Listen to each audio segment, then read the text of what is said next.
searched before what not to do when you have anxiety or depression, and I could never really find anything. So I have no idea how you found this video. Maybe this will start a YouTube trend, or it'll just get lost in YouTube. Hi guys, welcome back to my channel. I have 8 things that do cause my anxiety and depression, and I've learned to avoid doing them, and I feel so much better. So number 1, don't put off getting help. So I'm saying this one first just in case you do click off the video, because it is by far the most important. There has been so many times where I have felt so depressed and so anxious on a day, and then I thought I am gonna go and call a counsellor in the morning, or I'm gonna go to the doctors and see if they can refer me, and the next day I felt fine again, and I think that I can handle it. And what if I go to a counsellor and I have nothing to talk about? But I definitely recommend not putting it off, because you might have a good day, but if your days are more negative than positive, and if those negative days are for the whole day, then you are likely to have depression or anxiety. Yeah, as I'm saying, just get the help, don't put it off. I put it off for so many years actually, and it didn't do me any help, and I did get the help eventually, and it made me feel so much better. Number 2, don't put off things or cancel plans if you really don't need to. So in the past I have put off doing plans like going and meeting my friend or going to a party. Well, I mean, I don't really get invited to much parties anymore. And the reason I would put off going to these is because I thought, what if I'm alone, and what if no one talks to me, and what if it's just a terrible night? Remember, these are all what ifs. You will never know if that was a terrible night unless you go to it.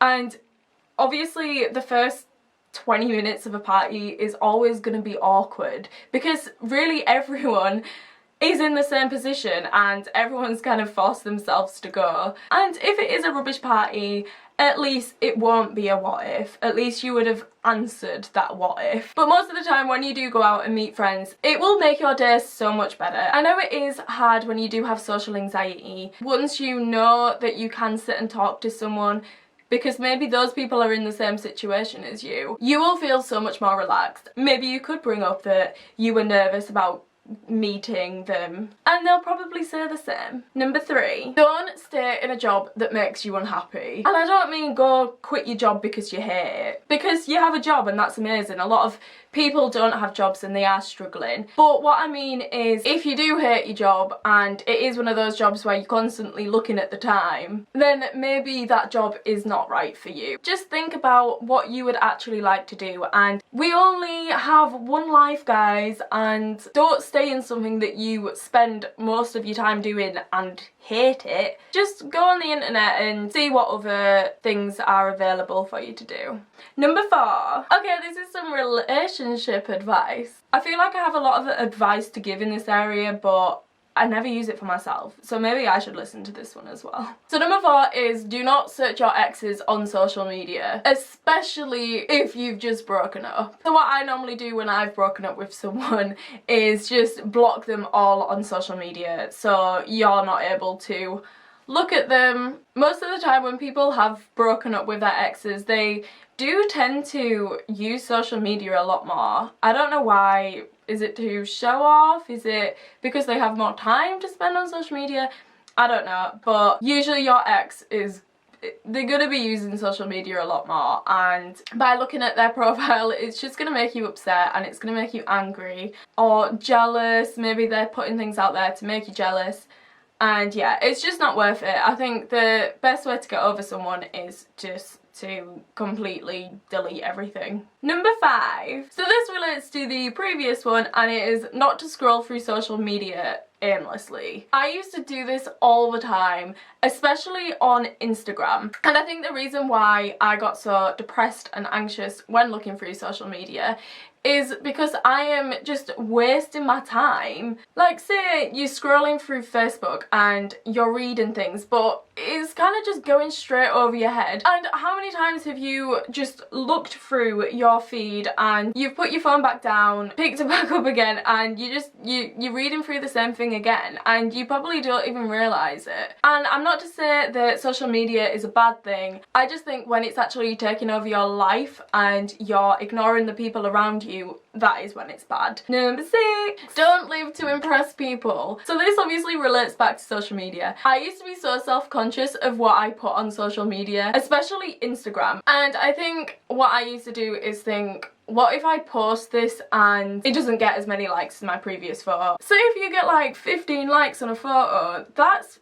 15 people. If you put 15 people in front of you, that's quite a lot of people. But yeah, I never used to think like this. I used to be like, if I don't get at least 30 likes on this photo, I am gonna be so annoyed and I'm probably just gonna delete it. But this is just so stupid. This is living to impress people. Social media is essentially a blog. It's a way to like look back on old pictures and look back on the things that you used to be posting about. So yeah, just what I'm trying to say is just don't live to impress people. Just do it for yourself. Number 7, don't search your symptoms. This is one thing that just makes me so anxious. I used to do it all the time when I was pregnant, and I think if you just put in anything on Google, you're either pregnant, which I already was, or you've got cancer and you're gonna die soon. But yeah, I don't think it's the best way to diagnose yourself. You should definitely go to a doctor or a professional in whatever area it is that you're searching your symptoms for, and see what they have to say. One thing I used to think that I had was bipolar, and what I thought was my manic and depressive stages were actually matching up to what it said on Google, and this would make me so anxious. I was like, oh my god, I'm gonna have to take medication that I'm gonna be on forever. And yeah, I actually spoke to my therapist about this at the time when I was getting therapy. She just said, no, you don't have bipolar, and she just gave me a description of how someone with bipolar would be, and it was the same symptoms that I was having, but to an extreme level where that person would need medication. So yeah, if you are feeling like you are gonna diagnose yourself on Google, definitely just see a professional and see what they say. And the final one, number 8, don't listen to people when they say anxiety and depression isn't a thing. Okay, so this is probably as important as the first one, so well done you for sticking by. So this links in with what I said in my previous video, but a few things that have happened this week makes me want to emphasize this point even more. So what I said last week was to cut out these people, and I definitely still believe that. Even though it is called a mental illness, what some people don't tend to understand is that anxiety and depression is a physical thing.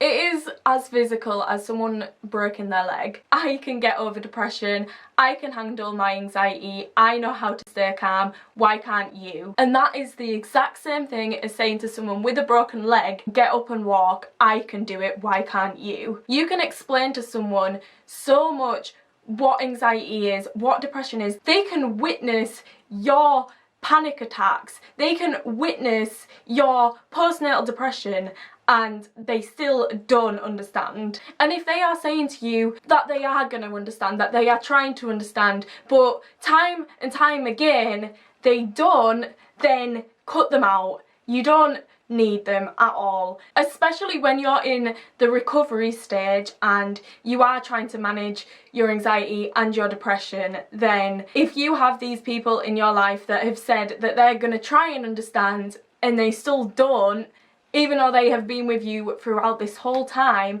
this whole process, they have witnessed these things, and they are probably going to disrupt your recovery. And yeah, there's no point. Okay, sorry about that. I got a little bit too into it. So those are my 8 things that I do believe you should avoid when you have anxiety and or depression. Let me know if you have any tips down in the comments section below, and I will reply to every single one of you because I love talking to you. So yeah, I hope you enjoyed this video and stay safe. I will see you next time.